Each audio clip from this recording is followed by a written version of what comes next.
Muchas gracias.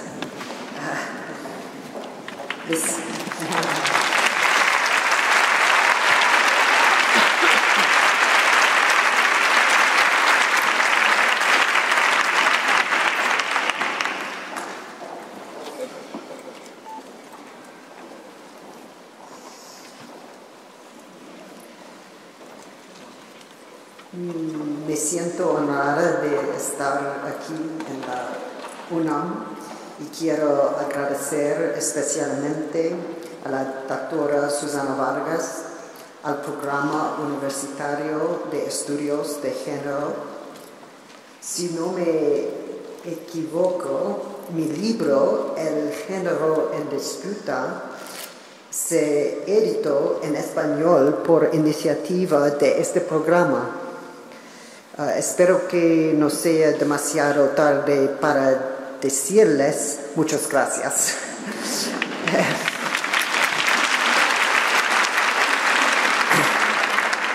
Quiero agradecer también a las doctoras Gloria Villegas y Ana Buquet, y especialmente doctora Rosaura Martínez, que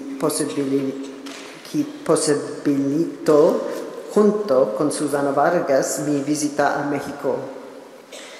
Ahora necesito comenzar mi conferencia sobre vulnerabilidad y resistencia en inglés.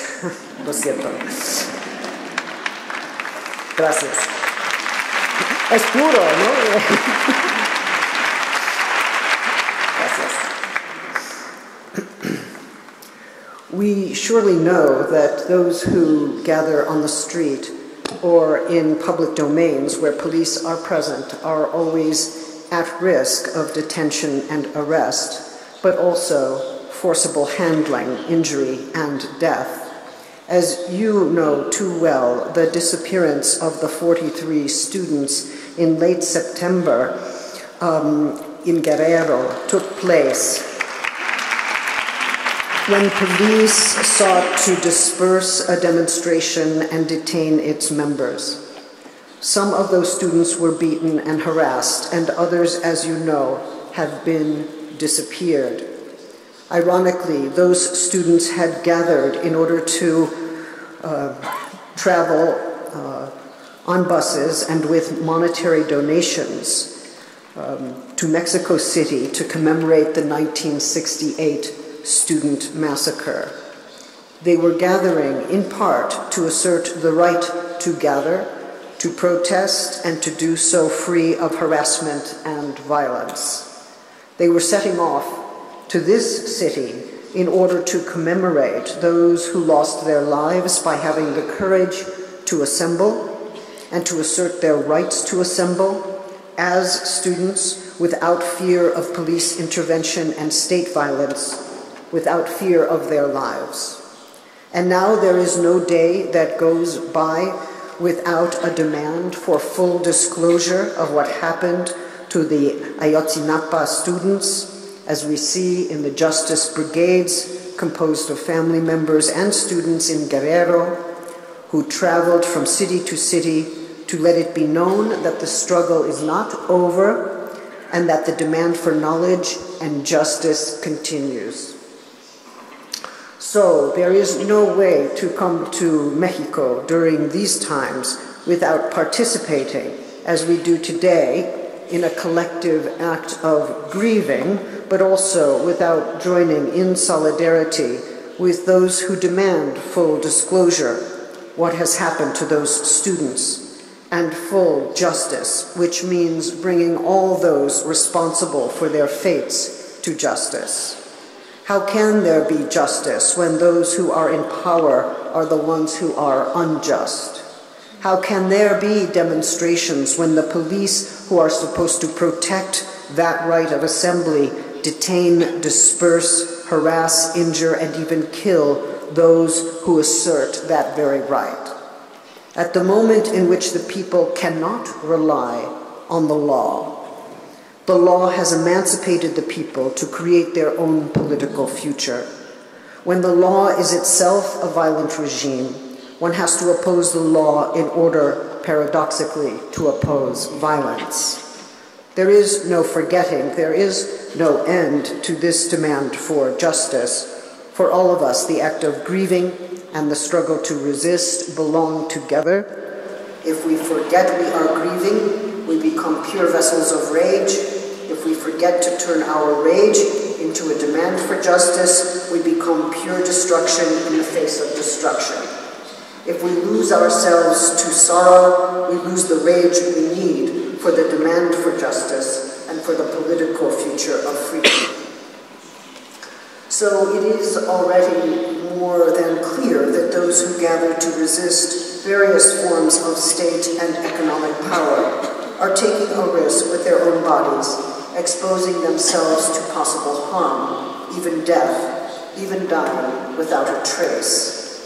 In the United States, few of us believe that we will be killed for protesting or killed in the course of a protest. But we are perhaps naive about how police powers work in concert with the state and with strong economic interests. But now we must face this reality, yes, that protesting can be fatal, and that, yes, it is our lives at stake. When we protest, especially when the police or the army are working in concert with brutal powers, when the police or the army has become a brutal power, when government has either lost the power to control the police, or the government, the police, and those strong economic interests have all become the same. I will talk about this link between protest and mortality, a link that assumes that when we appear as bodies, we are both making a demand, but exposing ourselves to criticism, to harm, even to death. The right to assemble and to protest should clearly imply a right to live together, to be protected from harm, and to rely on a space of protest affirmed and protected by any responsible government. There can be no democracy without the right to protest collectively, without fear of injury or death. We see not only in Ayotzinapa, but throughout the world, that militarized police forces are now attacking those who gather to exercise their fundamental democratic rights. The attack is on those bodies, and the attack is on democracy. Even the nonviolent, or perhaps especially the nonviolent, are targeted by those who seek to control and contain the popular will, and who fear that the right to protest can develop into a resistance movement with the potential to expose the illegitimacy of a local or a national government that would be a resistance movement with revolutionary potential. I will return to this question of why protest is linked to mortality and how the expressive dimension of the body is tied under some conditions with its vulnerability to violent death. But first, I ask for your patience as we think a bit together to return to philosophy, to think about how we understand vulnerability and resistance. Why would we turn to philosophy now? Well, philosophy is not a luxury. It is our right to think. And when our capacity to think shuts down, then the censors have already won. And even in the midst of urgency, in protracted emergencies, such as the one that Mexico lives through now, let us take the time to think so that we are not run by fear, by terror, by sudden reflex, so that we might know how best to respond and how best to think about an effective resistance to this most horrifying and unjust situation, to overcome it, and to establish a strong and free democratic movement with strong ties of solidarity throughout the world. So let us take that time.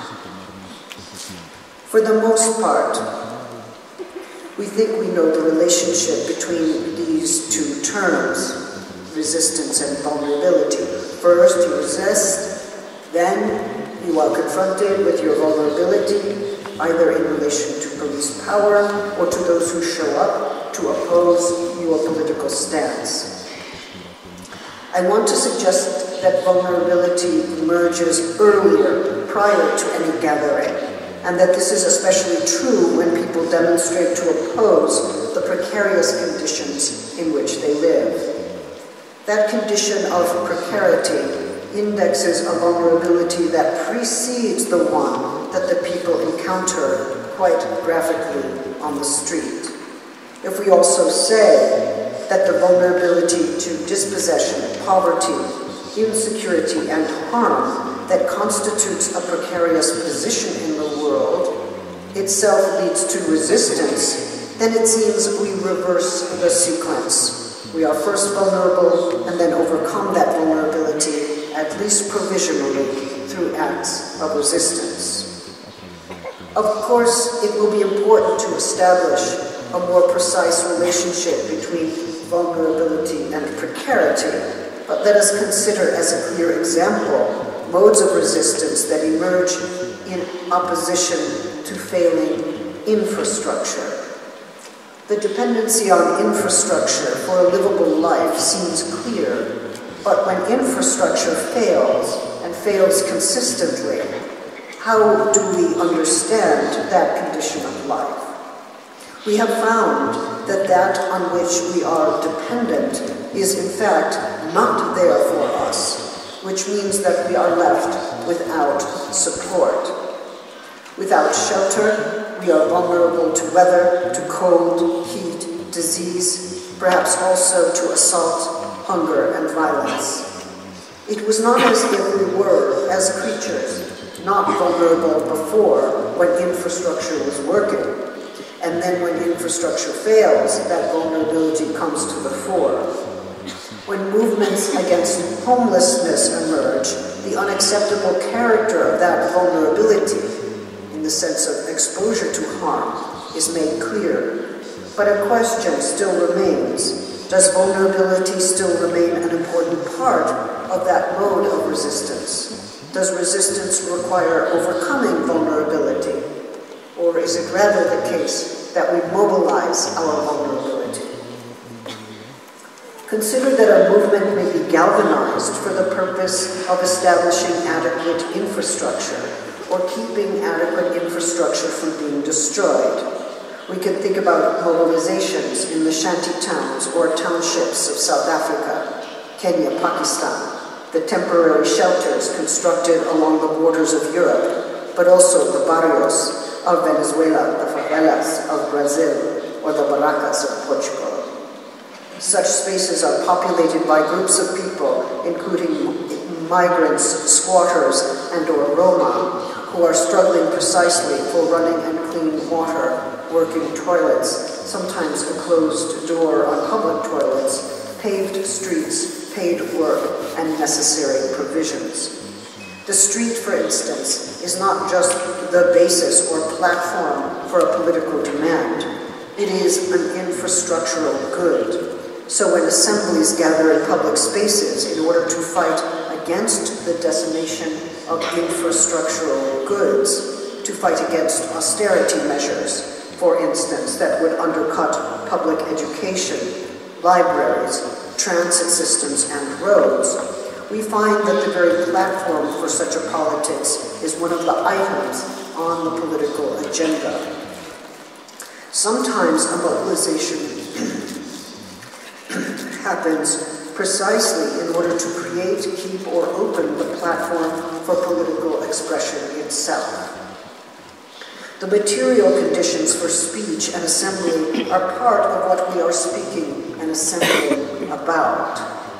We have to assume the infrastructural goods for which we are fighting, but if the infrastructural conditions for politics are themselves decimated, so too are the assemblies that depend upon them. At such a point, the condition of the political is one of the goods for which political assembly takes place. This might be the double meaning of the infrastructural under conditions in which public goods are increasingly dismantled by privatization, neoliberalism, accelerating forms of economic inequality, and anti-democratic tactics of authoritarian rule, or indeed the violent combination of government and cartel interests. I don't know where that would be ever. I begin then by calling attention to the infrastructural conditions of mobilization, as well as the preserving of infrastructural goods as an aim of mobilization. I do this because I wish to point out that even as public resistance leads to vulnerability, and vulnerability, the sense of exposure implied by precarity, leads to resistance, vulnerability is not exactly overcome by resistance. It becomes a potentially effective mobilizing force in political movements. In effect, the demand for infrastructure is a demand for a certain kind of inhabitable ground, and its meaning and force derives precisely when, or shows itself precisely when that ground gives way. So the street cannot be taken for granted as the space of appearance, to use Hannah Arendt's phrase, the space of politics, since there is, as we know, a struggle to establish that very ground. And Arendt is at least partially right when she claims that the space of appearance comes into being at the moment of political action. But this is a romantic notion of an embodied performative speech act, to be sure, since in any place or time that we may act, the space of appearance for the political comes into being, according to that romantic performative. Of course, it's not always true. We can try to act collectively and no space of appearance is established. And that usually has to do with the absence of media or particular ways that the public sphere is structured to keep such actions from appearing, zoning, permits, rules against congregating. Arendt clearly presumes that the material conditions for gathering are separate from any particular space of appearance. But if politics is oriented toward the making and preserving of such conditions, then it seems that the space of appearance is never fully separable from questions of infrastructure and architecture, as Arendt herself clearly acknowledged. What implication does this notion of supported political action have for thinking about vulnerability and resistance? We already know the idea that freedom can only be exercised if there is enough support for the exercise of freedom, a material condition that enters into the act even as it makes it possible. Indeed, when we think about the embodied subject who exercises speech or moves through public space across borders, it is usually presumed to be one who is already free to speak and move without threat of imprisonment or deportation. Either that subject is endowed with that freedom as an inherent power, or that subject is presumed to live in a public space where open and supported movement is possible. The very term mobilization depends on an operative sense of mobility, itself a right, one which many people cannot take for granted.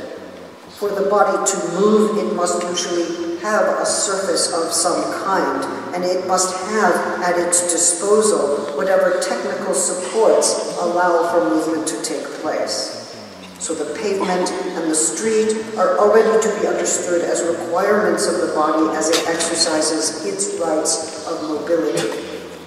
No one moves without a supportive environment and a set of technologies. And when these environments start to fall apart or are emphatically unsupportive, we are left to fall in some ways, and our very capacity to exercise most basic rights is imperiled.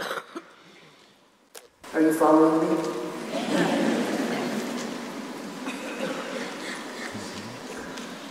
¿Todo bien?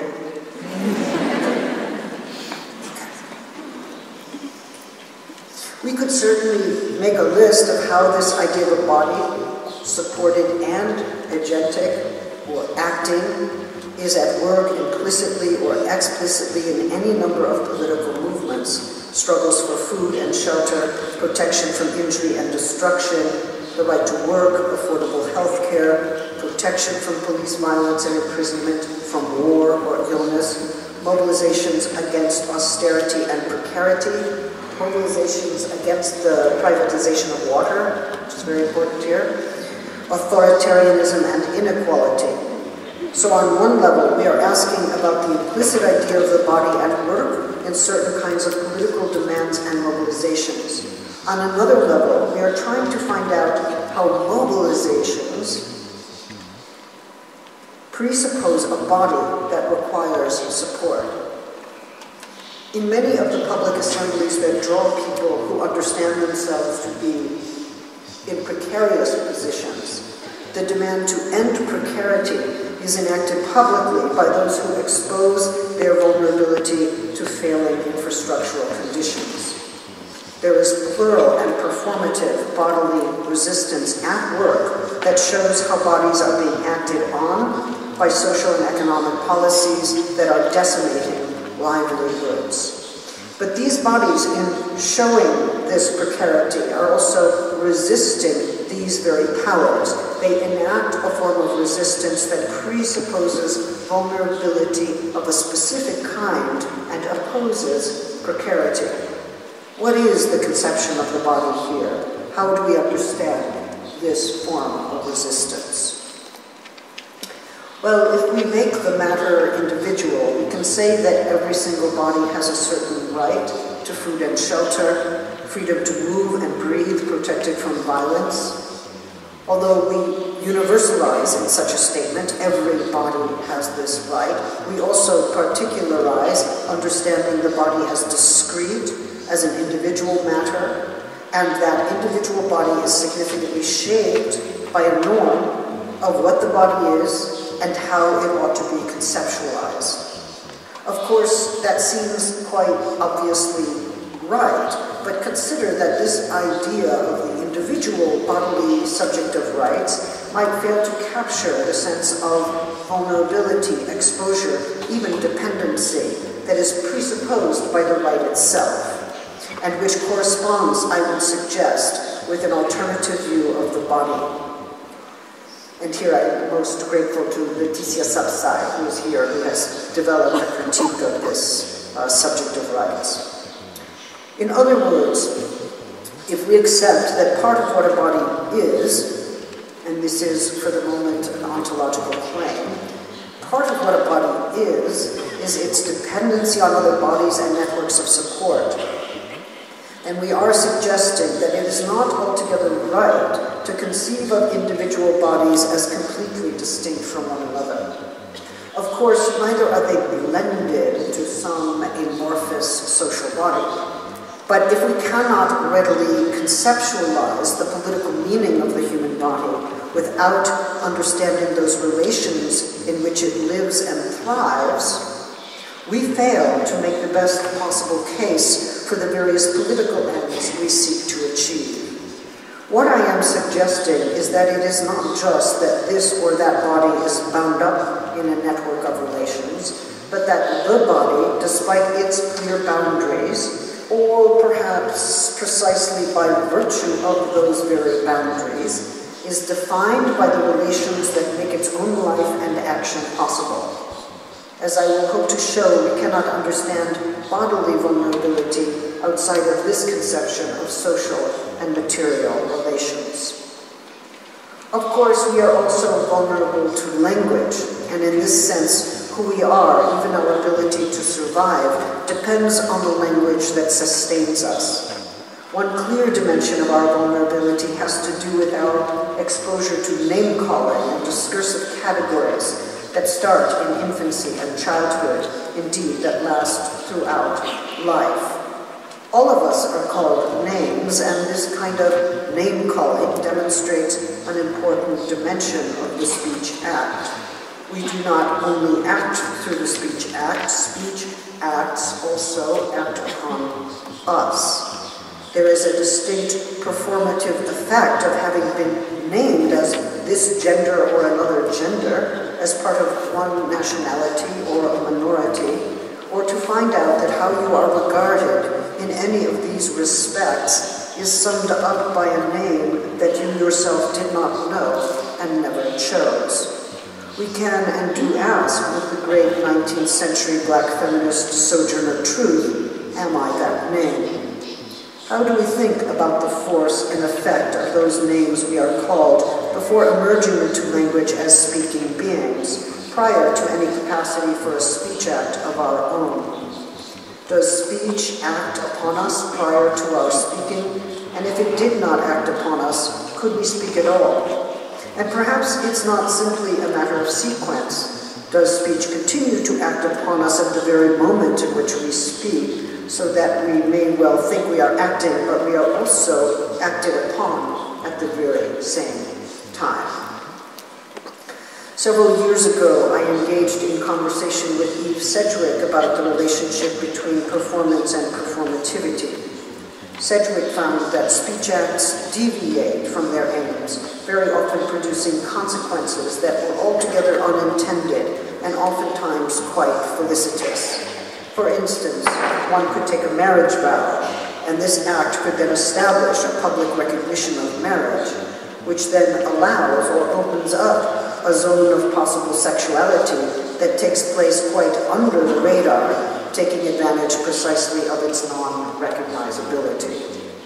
So marriage organizes sexuality as we might expect, in conjugal and monogamous forms, but it also produces another zone of sexuality defined precisely by its lack of overt recognition in the public sphere. Sedgwick underscored the sense of how a speech act could veer away from its apparent aims, and this deviation was one sense of the English word queer, understood less as an identity than as a movement of thought and language contrary to accepted forms of authority, always deviating, and so opening up spaces for desire that would not always be openly recognized within established norms. Discourses on gender seem to create and circulate certain ideals of gender, generating those ideals. What we sometimes take to be natural essences or internal truths are ideals that have taken hold of us in a deep and abiding way. So the ideals produced by a discourse, perhaps a set of gender ideals, can be inhabited in one's gestures and actions, even come to be understood as essential to who we are. That essential sense of who we are is to some extent the workings of a set of social norms. The formulation that gender is performative became the basis for two quite contrary interpretations. The first is that we radically choose our genders.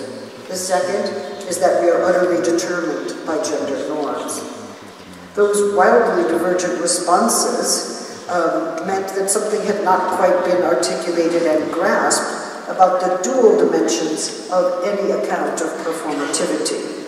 For if language acts upon us before we act, and if language continues to act on us in every instant in which we act, then we have to think about gender performativity first as gender assignment, all those ways in which we are, as it were, called a name and gendered, prior to understanding anything about how gender norms act upon and shape us, and prior to our capacity to reproduce those norms in ways that we might choose. Choice, in fact, comes late in this process of performativity. And then secondly, following Sedgwick, we have to understand how deviations from those norms can and do take place, suggesting that something queer is at work at the heart of gender performativity, a queerness that is not so very different from the swerves taken by iterability in Derrida's account of the speech act as citational.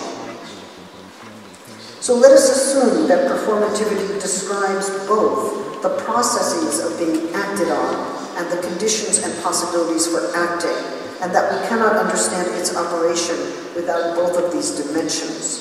That norms act upon us implies that we are susceptible to their action, vulnerable to a certain name-calling from the start, and this registers at a level that is prior to any possibility of volition. An understanding of gender assignment has to take up this field of unwilled receptivity, susceptibility and vulnerability, a way of being exposed to language prior to any possibility of forming or enacting a speech act. Norms such as these both require and institute certain forms of corporeal vulnerability without which their operation would not be thinkable. That is why we can and do describe the powerful citational force of gender norms as they are instituted and applied by medical, legal, and psychiatric institutions, and we object to the effect they have on the formation and understanding of gender in pathological or criminal terms. And yet this very domain of susceptibility, this condition of being affected, is also where something queer can happen, where the norm is refused or revised, or where new formulations of gender begin. Although gender norms precede us and act upon us, that is one sense of its enactment, we are obligated to reproduce them, and that is a second sense of their enactment. Precisely because something inadvertent and unexpected can happen in this realm of being affected, we find forms of gender that break with mechanical patterns of repetition, deviating from, re-signifying, and sometimes quite emphatically breaking those citational chains of gender normativity, making room for new forms of gendered life. The theory of gender performity, as I understood it, never prescribed which gender performances were right or more subversive, which ones were wrong or reactionary. The point was precisely to relax the coercive hold of norms on gendered life, which is not the same as transcending all norms, for the purposes of living a more livable life. It seems important to distinguish here between two different actions of the norm. In the first case, the norm is interpolated, and it could be understood most easily in this context as the interpolating action of gender assignment. We are treated, hailed, and formed by social norms that precede us, and which form the constraining context for whatever forms of agency we ourselves take on in time. We do not precisely overcome our formations, but we do veer from the apparent aims at times. And this means that finding a clear way and becoming an agent are somehow linked. But there is a second sense of norms, and those are not precisely counter to our sense of agency. They constitute the intersubjective and infrastructural conditions of a livable life.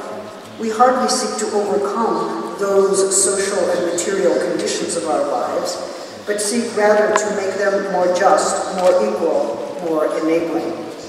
In relation to both interpolating and infrastructural norms, we are embodied creatures who are to some extent exposed to what we are called and dependent upon the structures that let us live. So whatever performative agency might mean, it cannot mean overcoming these prior and constituting dimensions of social normativity. It is then here that I would identify both dependency and vulnerability as part of the performative account of agency. Indeed, the embodiment presupposed by both gender and performance is one that is dependent on institutional structures and broader social worlds. We cannot talk about a body without knowing what supports that body and what its relation is to that support or lack of support. In this way, the body is less an entity than a relation, and it cannot be fully dissociated from the infrastructural and environmental conditions of its living. Thus, the dependency on human and other creatures on infrastructural support exposes a specific vulnerability that we have when we are unsupported, when those infrastructural conditions characterizing our social, political, and economic lives start to decompose, or when we find ourselves radically unsupported under conditions of precarity or under explicit conditions of threat.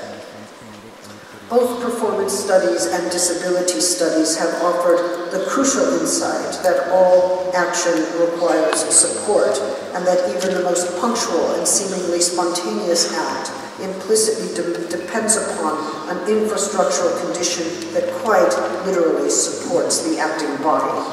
The idea of support is quite important not only for the re-theorization of the acting body, but for the broader politics of mobility. What architectural supports have to be in place for each of us to exercise a certain freedom of movement, one that is necessary in order to exercise the right to public assembly? In the same way that we claim that the Speech Act depends upon its social conditions and conventions, we can also say the performance of gender more generally depends upon its infrastructural and social conditions of support. This bears implications for a general account of embodied and social action, but also for understanding the bodily risks that women take walking on certain streets at night, assembling in public squares. The sexual assaults would be an example. And transgendered people risk in walking on the street or gathering in public assemblies when there is clear hostility against them. All public assembly is haunted by the police and the prison, and every public square is defined in part by the population that could not possibly arrive there. Either they are detained at the border or have no freedom of movement and assembly, or are detained or imprisoned. In other words, the freedom to gather as a people is always haunted by the imprisonment of those who exercised that freedom and were taken to prison or indeed disappeared. And when one arrives in public or common spaces with radical and critical views, there is always an anxious or certain anticipation that imprisonment or harm may follow. Sometimes we walk or run knowingly in the direction of prison or harm because it is the only way to expose illegitimate constraints on public assembly and political expression. In Gezi Park, some who were assembled were detained, and then others were hurt. The lawyers who came to help those who were detained were themselves detained, and sometimes the medical workers who came to help the injured were themselves subject to injury. So a new group would arrive, new activists or journalists, health professionals, lawyers, replenishing the network of support. With Pussy Riot, demonstrations broke out in major cities all across the globe, and internet forms of solidarity emerged to put pressure on governments and human rights agencies, to press for the release of those imprisoned, and to object to the conditions of political imprisonment. Both of these examples compel us to turn our attention to political imprisonment, to the institution of the prison industry as a global mechanism for the regulation of the rights of citizenship. In the United States, 2/3 of prisoners are black men, and nearly every person on death row is a person of color. Angela Davis has argued that the prison in the U.S. continues the work of slavery by suspending the rights of citizenship for people of color. It becomes slavery by other means. I would argue that feminism is a crucial part of these networks of solidarity and resistance, precisely because feminist critique destabilizes those institutions that depend on the reproduction of inequality and injustice. And it criticizes those institutions and practices that inflict violence on women and gender minorities, and in fact all minorities subject to police power for showing up and speaking out as they do. We are now witnessing mass movements against the notion of gender in France, in several Eastern European countries such as Poland and Slovakia. And these are allied with movements against reproductive freedom, gay marriage, against lifting constraints imposed upon women's literacy, employment, and expressive freedoms. Time and again, we hear from government authorities in several parts of the world, including here in Mexico, that what women and minority populations consider to be basics of equality and freedom go against the common norms of a national culture, or that their goals are unrealistic or ungrateful, or that what they call equality and freedom are actually dangerous, posing grave security risks to the nation, or perhaps to Europe, or indeed to civilization itself. The Russian government accused Pussy Riot of attacking the soul of man. Few struggles are more important than those that call into question so-called common norms by asking whose lives were never included in those norms, whose lives are, in fact, explicitly excluded from those norms. What norm of the human constrains those common norms, and to what extent is it a masculinist norm or a norm of racial privilege? I have suggested that we rethink the relationship between the human body and infrastructure so that we might call into question the body as discrete, singular, and self-sufficient, and I've proposed instead to understand embodiment as both performative and relational. Relationality includes dependency on infrastructural conditions and legacies of discourse and institutional power that precede and condition our existence. I'm also suggesting that certain ideals of independence are masculinist and that a feminist account exposes the disavowed dependency at the heart of the masculinist idea of the body. This is different from saying what women's bodies are or what men's bodies are.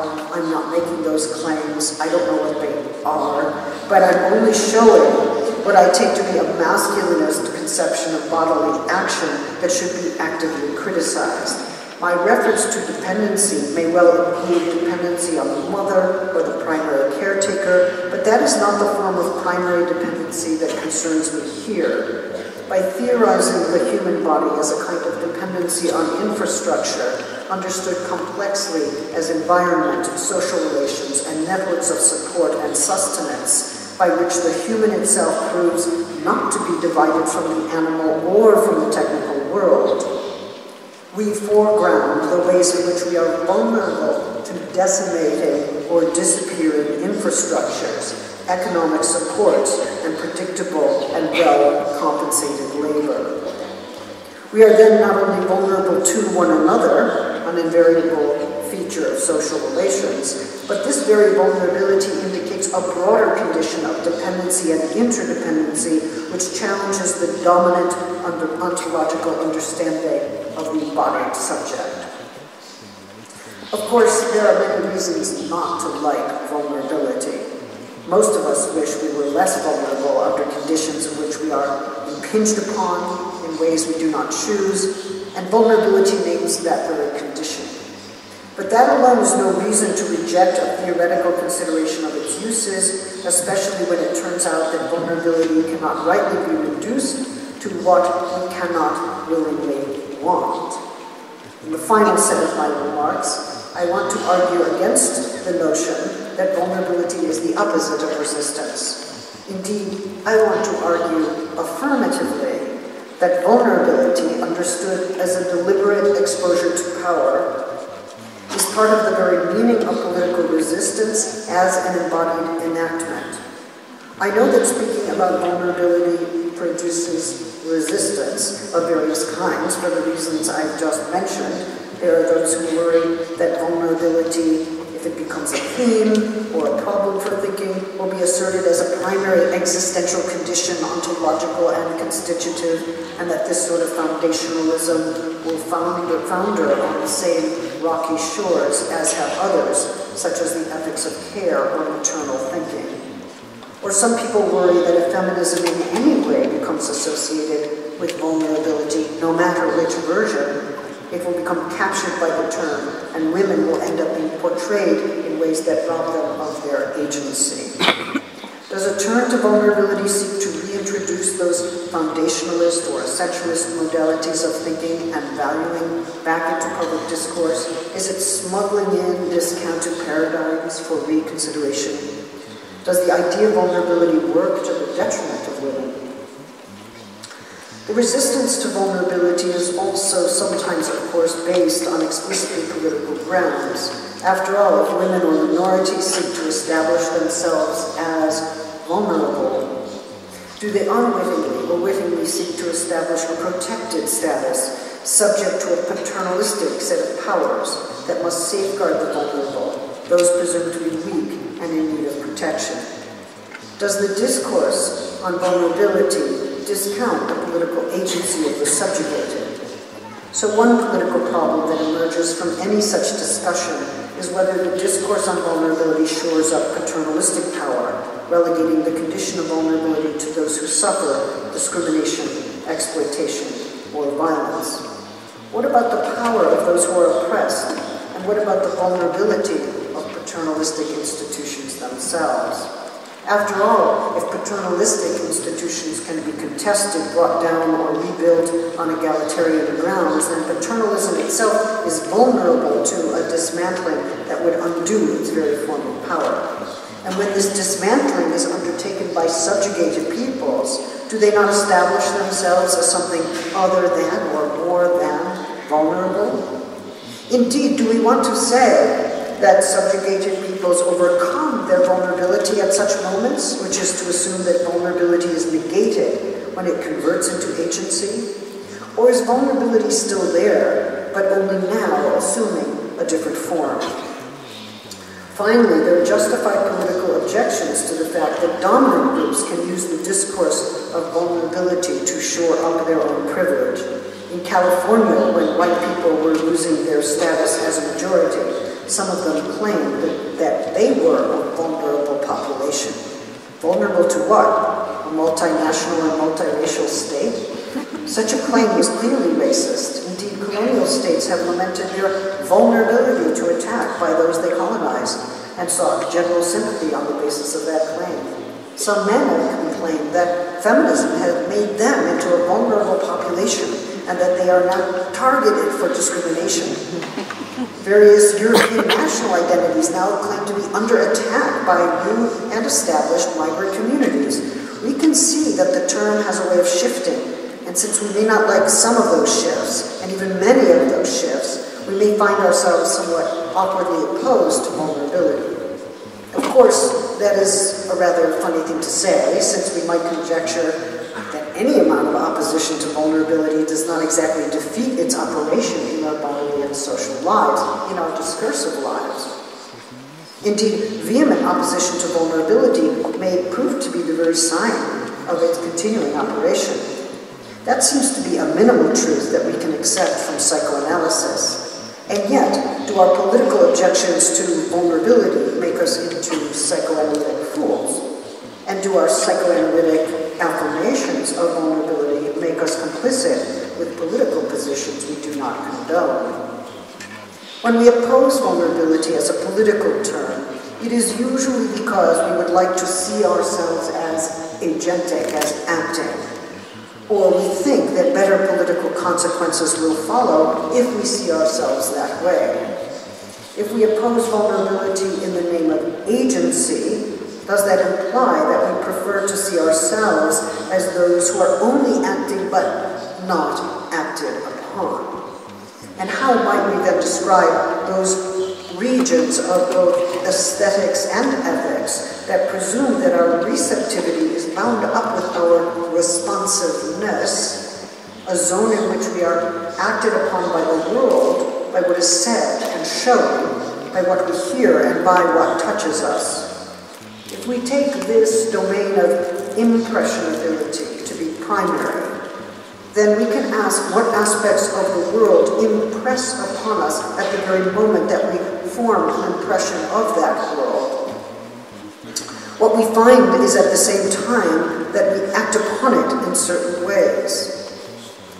Does the opposition to vulnerability also imperil a host of related terms of responsiveness, including impressionability, susceptibility, injurability, openness, indignation, outrage, even resistance?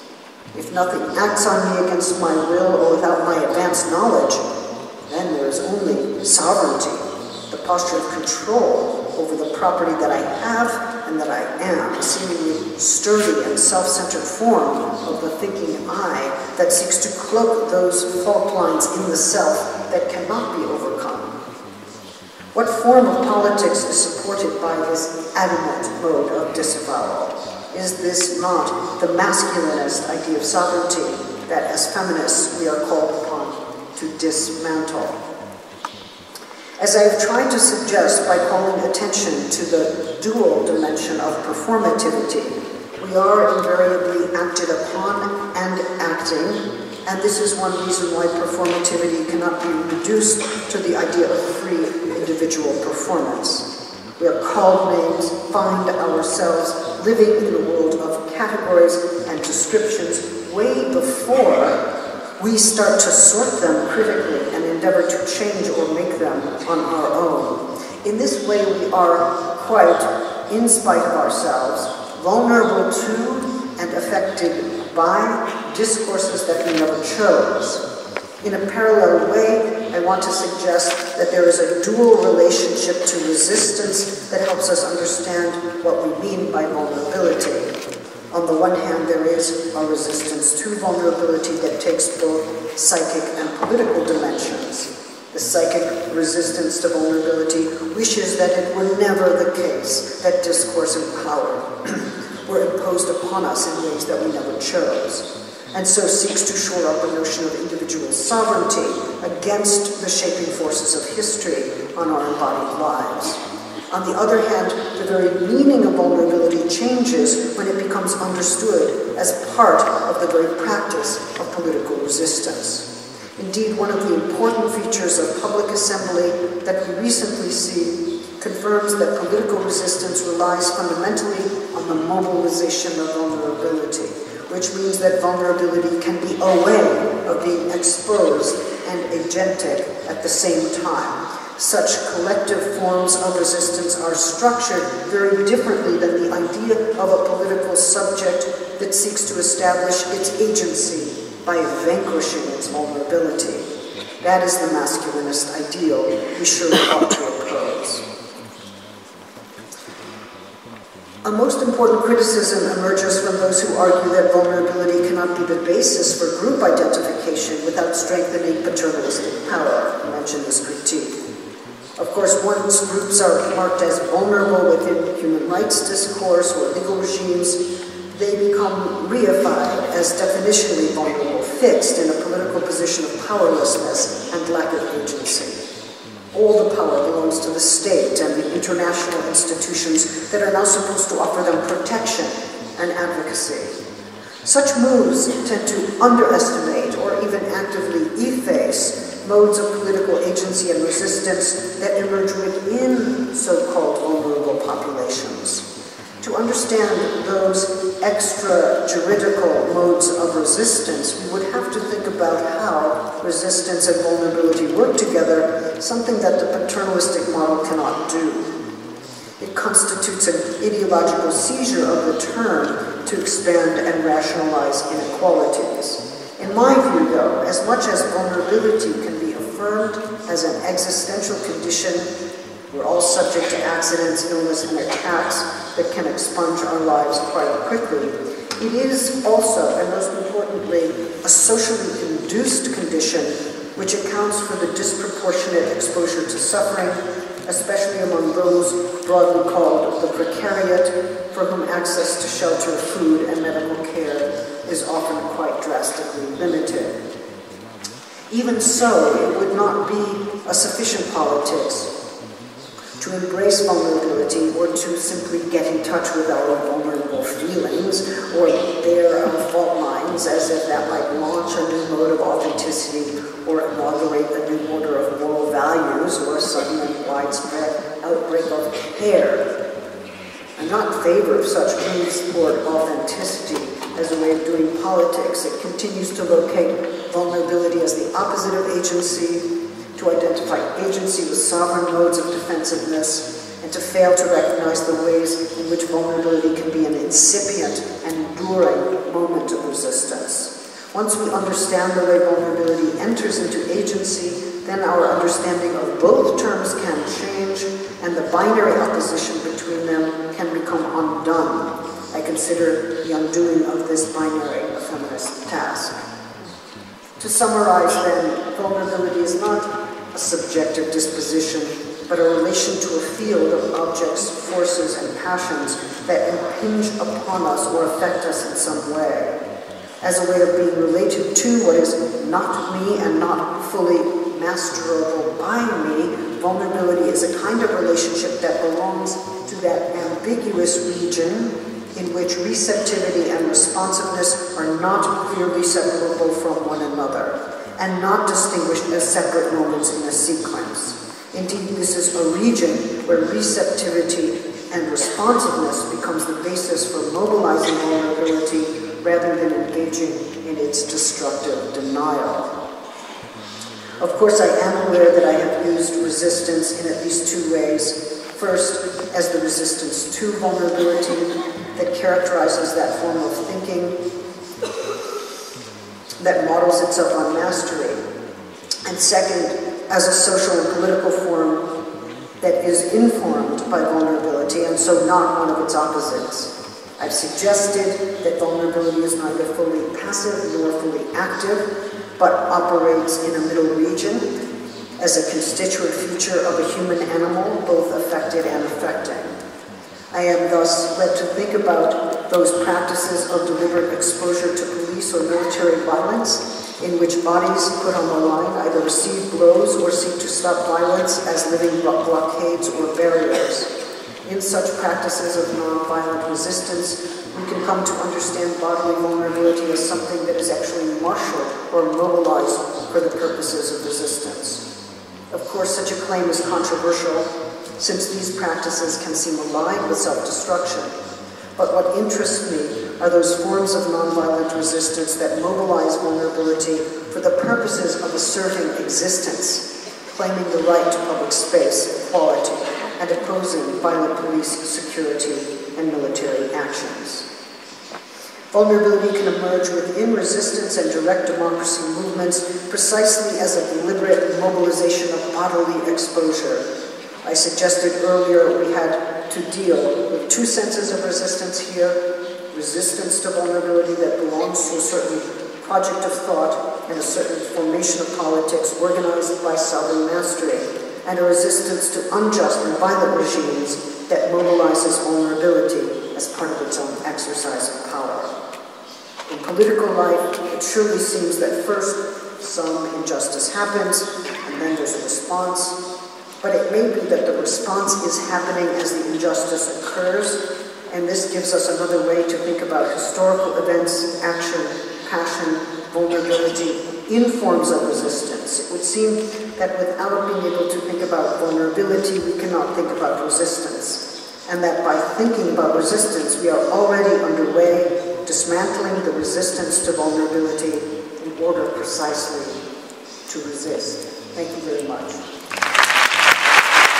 Agradecemos el comentario de la doctora Susana Vargas, que a continuación leerá algunas de las preguntas del público para que Judith Butler dé una respuesta por extenso.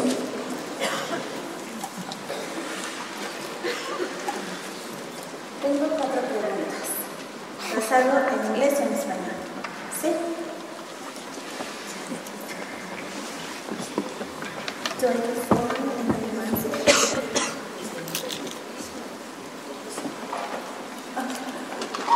I'll do the 4 at the same time. Okay.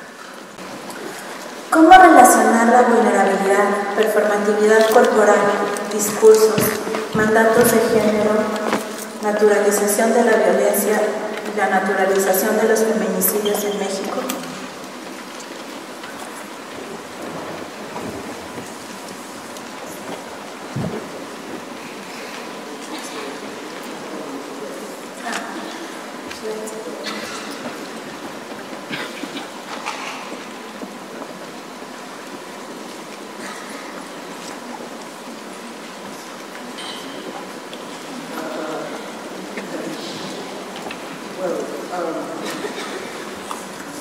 I appreciate the question, but it seems to me that you don't need the gringa profesora to come from the Estados Unidos to tell you how to make use of the theory to understand the murder of women in Mexico, right? So what can I say? I think, of course, we have to ask how the population of women are constructed as murderable, that is to say, killable, as those will be killed, especially if they in any way manifest insubordination.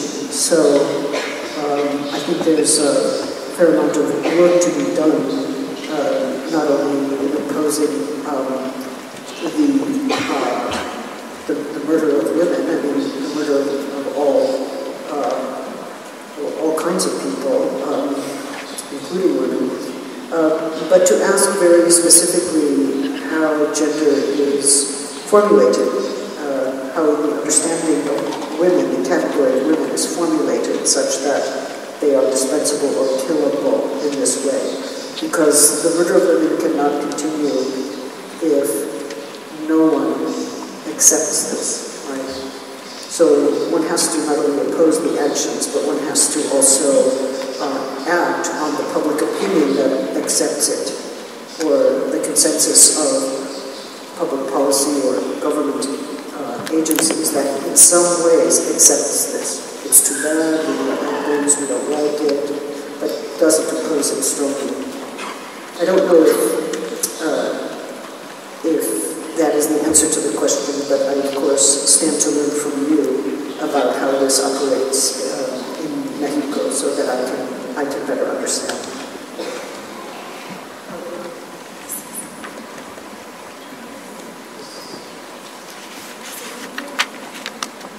Okay.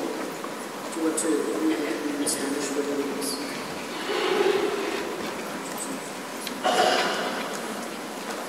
¿Cómo pueden las normas que actúan sobre nosotros, pero aquellas que también nosotros producimos y reproducimos al mismo tiempo, cambiarse o regularse si estamos en el medio como víctimas y perpetradores?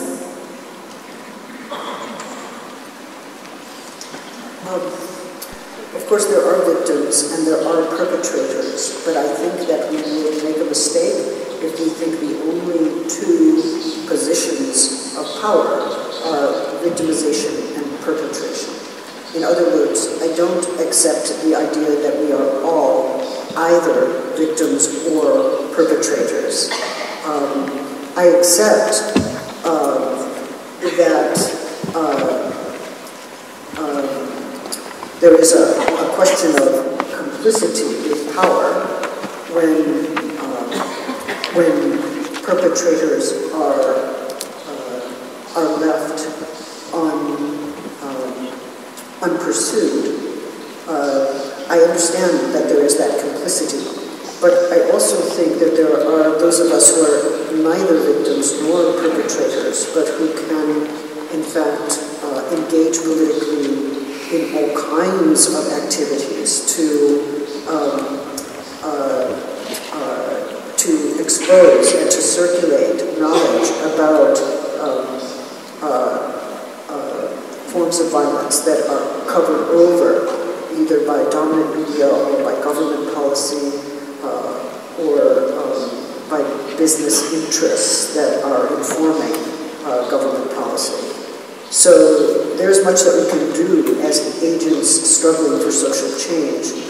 And when we are agents struggling for social change, we are neither the same as the victim, nor are we the same as the perpetrator. I think we cannot say we are the victims too. We're not the victims too. We have a different position. And we cannot say we are the same as the perpetrators. If we are complicit, I think we are complicit. And that means that we have the chance to become uncomplicit, or to, in fact, start to move critically, politically, against the injustice we see. So for me, the space of resistance, of what I would importantly underscore as critical resistance, is neither to identify too quickly and perhaps illegitimately with victim, and neither to become paralyzed by guilt as if you yourself were the perpetrator. You cannot act from either position in quite the way that one needs to act. I think victims do act. Victims, the families of the victims in Ayotzinapa, they are also victimized in a way that is different from those who are disappeared, and they act, at which point we start to see that they are not just they are also acting, they are suffering their loss, they are enraged by the injustice, and they act. Are they victims in a certain way? Are they only victims? No. I think we need to develop a broader political vocabulary so that we are not only thinking in terms of this binary opposition.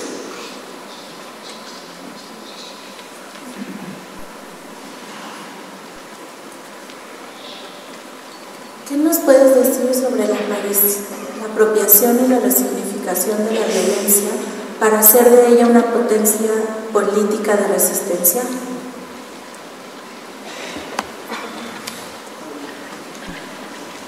Well, it is true that I defend nonviolence as a practice. I know that for some people this makes me seem naive or unrealistic. But I have a question that I usually pose in response to this question, which is, what would the world be like if no one were ever standing for nonviolence? And the answer to that question is, it would be a more impoverished world if no one stood for nonviolence. So even though sometimes I look like perhaps I'm a political idiot, I still think it is a position that should be held, even when it is unrealistic, even when it is impossible.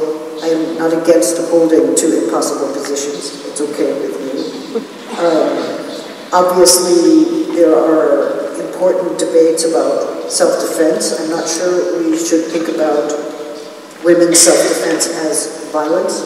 I wonder whether it's possible to at least question whether there's a distinction between defending yourself against violence and doing violence. I know that's tricky and difficult, but I think it's something we must think about. I know that colonized people have a legitimate right to take up arms in order to reclaim their lands. I understand that right. I think that right has been acknowledged by international law even.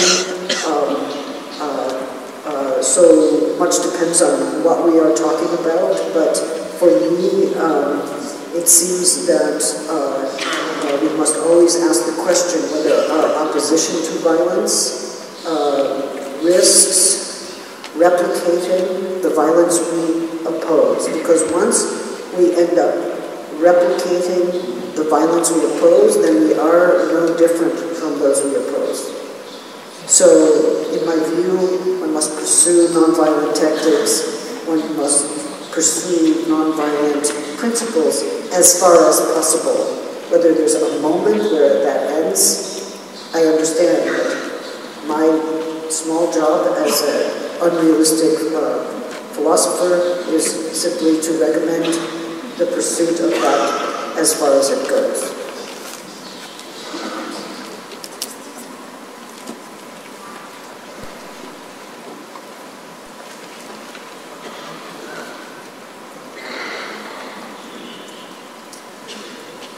¿Puedes describir la relación entre vulnerabilidad y resistencia en Palestina, específicamente en Gaza?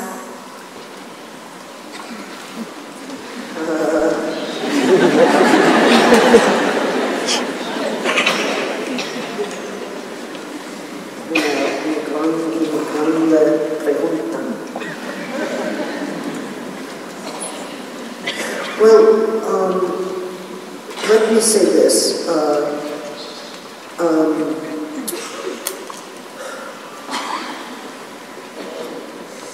It produces an important and interesting problem to think about Palestine and perhaps Gaza in particular, although I wonder whether we should always be separating Gaza from the rest of Palestine. I think conceptually and politically it might be important to think them together.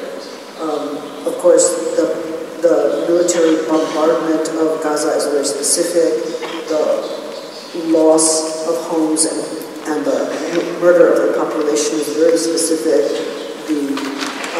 The control over irrigation, the control over the borders and the control over electricity is specific to Gaza in a way that it's not in the West Bank. But the fact is that there is a security regime which unleashes military violence periodically that affects both Gaza and the West Bank, although very differently, as we know. It is interesting to me to see that there was, at least for a time, Palestinian unity on the question of whether to prosecute the targeting of civilian populations in Gaza through the International Criminal Court, and Hamas signed with the Palestinian Authority, said yes, we want to make this claim in the International Criminal Court. It was in some ways an interesting and unprecedented move, and it involved many legal obstacles. And it also involves the possibility that Hamas would be prosecuted for war crimes as well, which I think is right. If you want Israel to be prosecuted for war crimes, you have to be open to being investigated to see whether you yourself have committed war crimes. So it's an interesting move. I don't want to be too hopeful about the International Criminal Court. I know that it's not the hope for our future, but it has been a response through international legal channels that interests me greatly.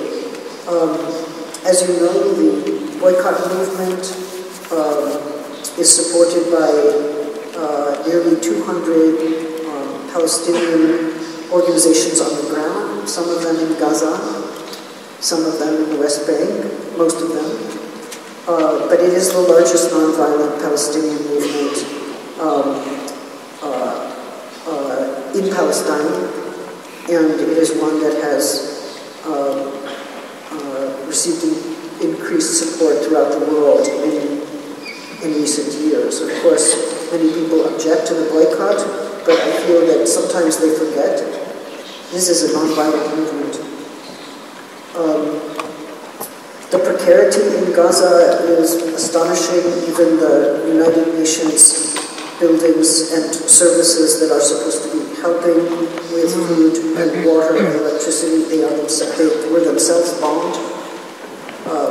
So we do, I think, have to consider the situation there as a systematically induced precarity.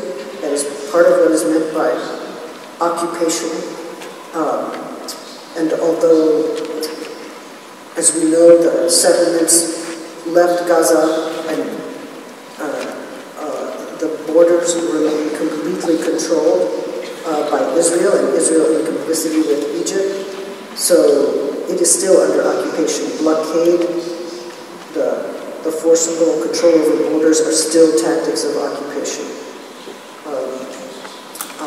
So the question of resistance is a very difficult one. There is resistance on the ground, as we know, but there is also, I think, solidarity that is international and global. And with some issues like these, I believe that global solidarity is exceedingly important, because it is only through global solidarity networks that the international consensus can change, so that people can say, this is wrong, this must change.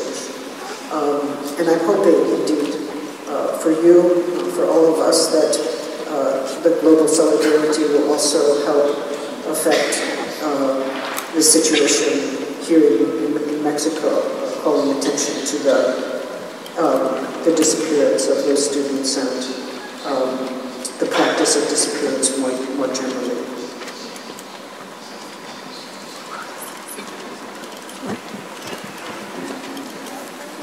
Muchas gracias.